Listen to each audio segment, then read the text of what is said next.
Olá, pessoal. Aqui é Vânia Cirne para Direito no Ponto, seu novo canal de estudos. Bom, eu já tinha me apresentado em outra ocasião e nunca é demais, né, falar. Sou promotora de justiça aqui do Ministério Público do Estado do Rio de Janeiro e também estou como promotora eleitoral. Daqui a pouco eu vou explicar o motivo de dizer que eu estou como promotora eleitoral. Mas isso é já para adiantar o seguinte, que os nossos próximos papos vão ser sobre direito eleitoral. Eu peço licença aos senhores para falar um pouco sobre essa matéria, essa disciplina que é muito importante, muito embora não seja matéria obrigatória nas faculdades e não seja cobrada em alguns concursos, né?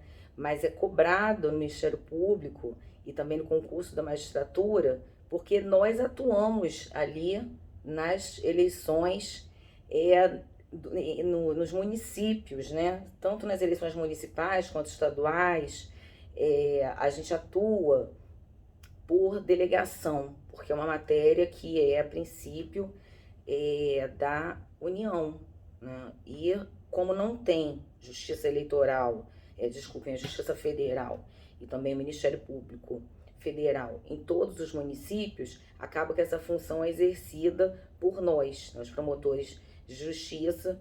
Nós fazemos a função de promotores eleitorais e os juízes de direito também, juízes eleitorais. E como é que funciona isso? No Ministério Público, aqui do Estado, é o seguinte, nós temos um concurso para exercício de um biênio, né? Salvo nas comarcas de juízo único, então que há um promotor só, ele pode ficar de forma indefinida. Mas nas comarcas onde há mais de um promotor, para que seja oportunizada a todos, né, essa função, há um concurso e é respeitada a antiguidade na comarca, antiguidade na carreira, e o Procurador-Geral de Justiça, ele indica esse membro do Ministério Público que se sagrou vitorioso nessa concorrência, né, para ser promotor eleitoral. E depois esse promotor, ele é designado pelo Procurador Regional Eleitoral. E quem é o Procurador Regional Eleitoral? É o Procurador Regional da República, que é aquele membro do Ministério Público que atua perante o Tribunal Regional Federal. Enquanto Procurador Regional Eleitoral, ele vai atuar junto ao TRE, o Tribunal Regional Eleitoral. Bom, isso é para explicar porque eu disse que estou como promotora eleitoral, né? Porque eu comecei a exercer em junho do ano passado essas funções, atuei justamente nas eleições municipais e é intensa a nossa atuação. É importante que vocês saibam e vão ficando mais íntimos dessa matéria, porque não é uma matéria complicada. A princípio as pessoas olham e falam, nossa, mas são tantas leis esparsas, pode parecer complexo, mas uma coisa que é muito importante é o candidato se ater primeiro à fonte do direito eleitoral, que é a Constituição da República, e a outras normas, né? O nosso Código Eleitoral ele já vai fazer 58 anos. Na época em que ele foi publicado, não se pensava em internet. Então não havia como regular propaganda pela internet, não havia voto eletrônico, não havia uma série de institutos. E as leis foram, né, várias normas foram aparecendo depois, inclusive a nossa Constituição de 88, que é a principal fonte de direito eleitoral. Ali nós vamos ter previsão sobre inelegibilidade, idade mínima para o exercício de cada cargo, temos ali a capacidade eleitoral passiva, ativa. A partir do artigo 12 da Constituição, os senhores podem ir lendo para se inteirando, né? E, principalmente, ler o informativo do TSE. Semanalmente há os informativos do TSE. É muito importante lerem os informativos do STF, do STJ e também do TSE. Eu acho que para o concursando é leitura obrigatória desses informativos.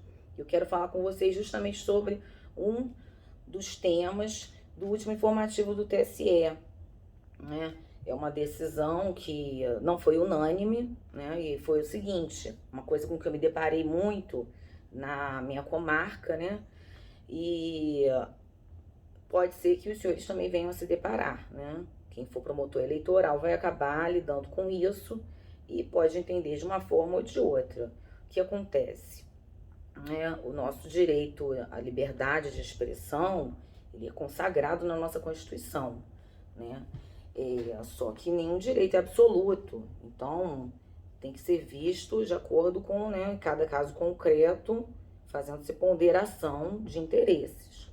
Nesse caso, houve o seguinte: uma determinada pessoa, um cidadão, né, chamado até pelo próprio informativo do TSE, um cidadão comum, ou seja, ele não era candidato, pré-candidato, nem nada, num período anterior ao permitido para as propagandas eleitorais, ele foi na rede social dele e começou a falar mal de um determinado pré-candidato, né? Denegrindo a imagem desse pré-candidato.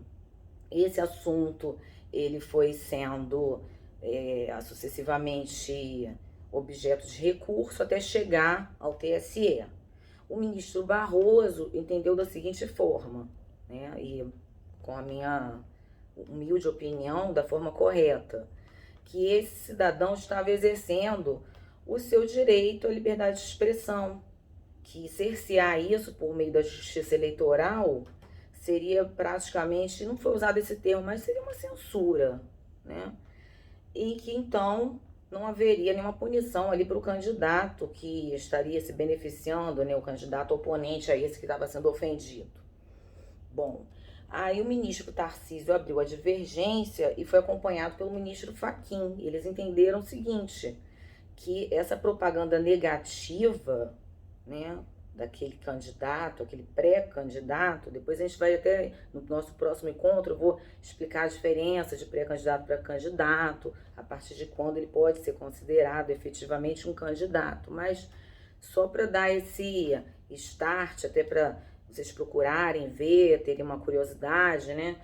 É interessante ler esse informativo pelo seguinte: eles entenderam que essa poderia ser considerada uma antecipação, né, de campanha, só que de forma negativa, né? Ou seja, desacreditando aquele pré-candidato, falando mal dele, então entenderam sim que era uma propaganda eleitoral antecipada negativa.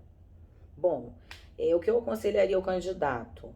Numa prova de múltipla escolha, se for perguntado o entendimento do TSE sobre a matéria, colocar isso, que o TSE entende que a propaganda eleitoral antecipada, essa